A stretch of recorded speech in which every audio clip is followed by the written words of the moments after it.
Hello friends, welcome to my channel. இன்றைக்கி என்ன video பார்க்க போகிறோம் அப்படின்னு பார்த்தீங்கன்னா, ஒரு 10 நிமிஷத்தில் எப்படி ஈஸியாக டேஸ்டியாக இட்லி பொடி ரெடி பண்ணலாம் அப்படின்ட்டு தான் பார்க்க போகிறோம். வாங்க வீடியோக்குள்ளே போகலாம்.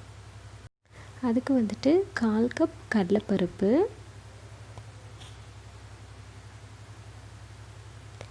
1/2 கப் உளுந்தப்பருப்பு, 5லேருந்து 6 மிளகாய், உங்களுக்கு காரத்துக்கு ஏற்ப எவ்வளோ வேணாலும் எடுத்துக்கலாம்.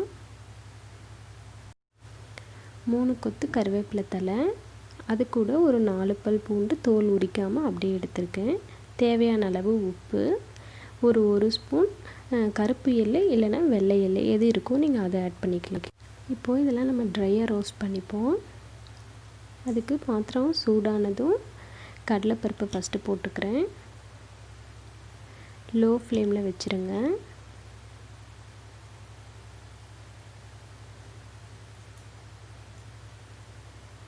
கோல்டன் ப்ரௌன் ஆகணும்.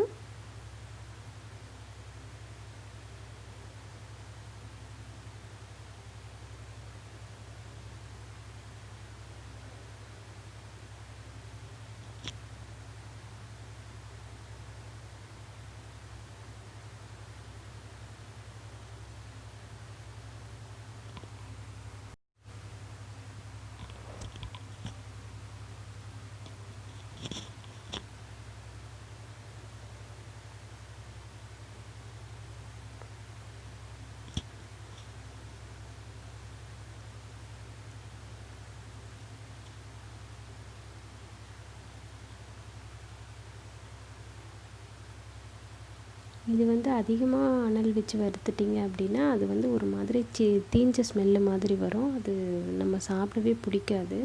அதனால் இது மீடியம் ஃப்ளேமில் லோ ஃப்ளேமில் வச்சுக்கோங்க. அதுதான் கரெக்டாக இருக்கும்.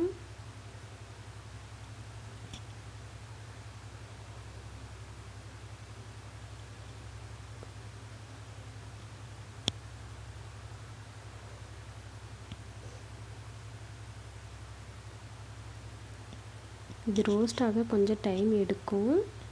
ஸோ பொறுமையாக பண்ணுவோம்.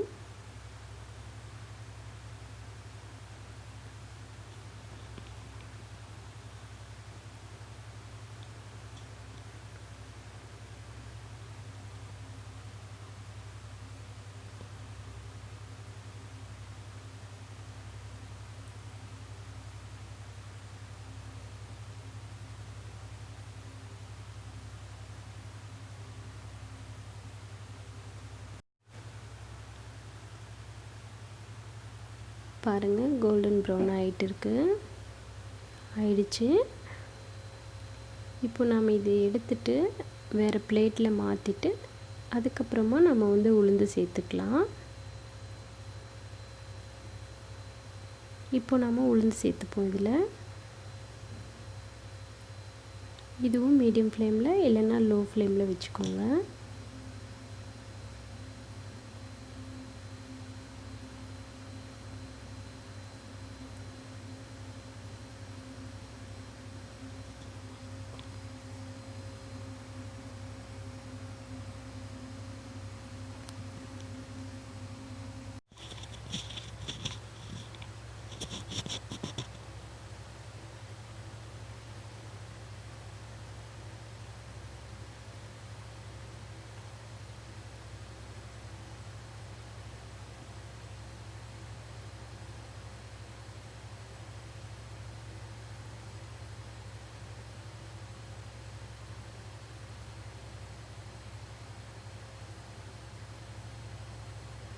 இது கைவிடாத நம்ம வறுக்கணும். இல்லைன்னா ஒன்று ஒவ்வொரு கலரில் ஆயிரும் பருப்பு. ஒரு சைடு வறுபடும், ஒரு சைடு வறுபடாது.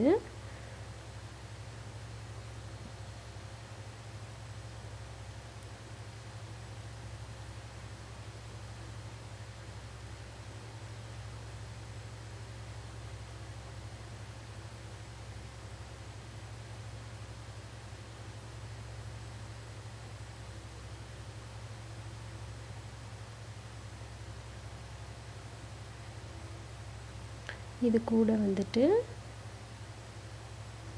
அந்த 4 பல் பூண்டு ஆட் பண்ணிக்கலாம்.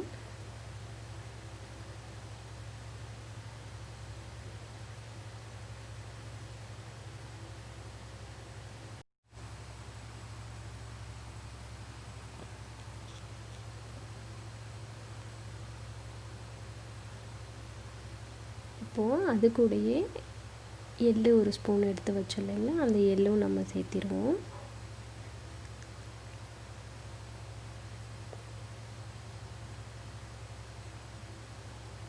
எள்ளு வந்து பொரிஞ்சு வரும்.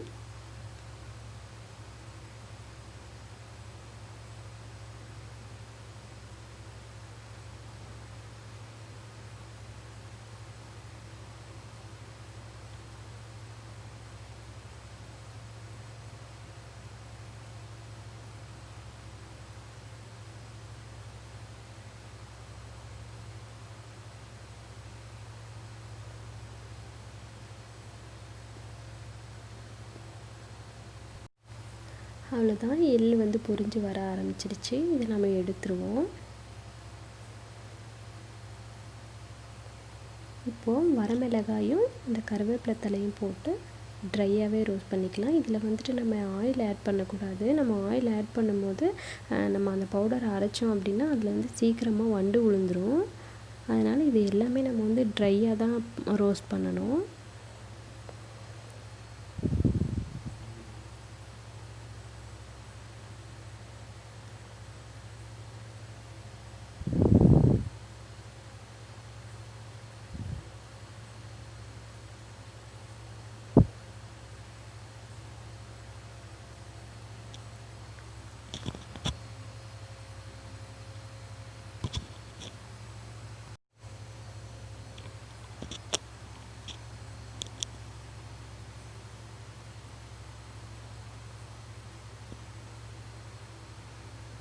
கருவேப்பிலை பார்த்திங்கன்னா அது நம்ம கையில் வந்து இப்படி க்ரஷ் பண்ணால் வந்து உடையிற மாதிரி நமக்கு தெரியணும்.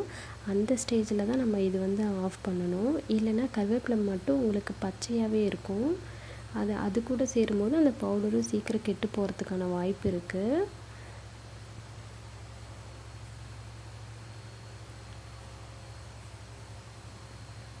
பாருங்கள், வறுபட்டுருச்சு. இப்போ நம்ம இதை எடுத்துட்டு பிளேட்டில் நல்லா ஸ்ப்ரெட் பண்ணிவிட்டு சூடெல்லாம் ஆறுனதுக்கப்புறம் மிக்ஸி ஜாரில் போட்டு நம்ம அரைச்சி எடுத்துடலாம். அது கூட வந்து நான் கல் உப்பு போட்டிருக்கேன். எந்த அளவுக்கு உப்பு தேவையோ அந்த அளவுக்கு ஆட் பண்ணிக்கோங்க.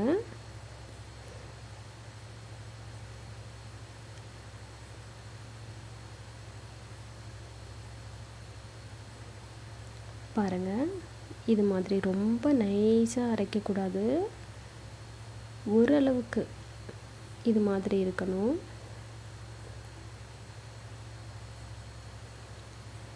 இதை வந்துட்டு நீங்கள் ஒரு பிளேட்டில் கொட்டி ஆற விட்டுட்டு நீங்கள் வந்துட்டு வேறு ஒரு பாக்ஸில் மாற்றி டைட் பண்ணி வச்சுக்கலாம். ஃப்ரிட்ஜில் ஸ்டோர் பண்ணி வச்சுக்கலாம். இதை வந்துட்டு நீங்கள் சுத்தமான கடலை எண்ணெய் இல்லைன்னா நல்லெண்ணெய் கூட சேர்த்து சாப்பிடும்போது ரொம்ப டேஸ்ட்டாக இருக்கும். இந்த வீடியோ உங்களுக்கு பிடிச்சிருக்குன்னு நினைக்கிறேன். இந்த வீடியோ பிடிச்சிருந்தால் லைக் பண்ணுங்கள், ஷேர் பண்ணுங்கள், சப்ஸ்கிரைப் பண்ணுங்கள். தேங்க்யூ.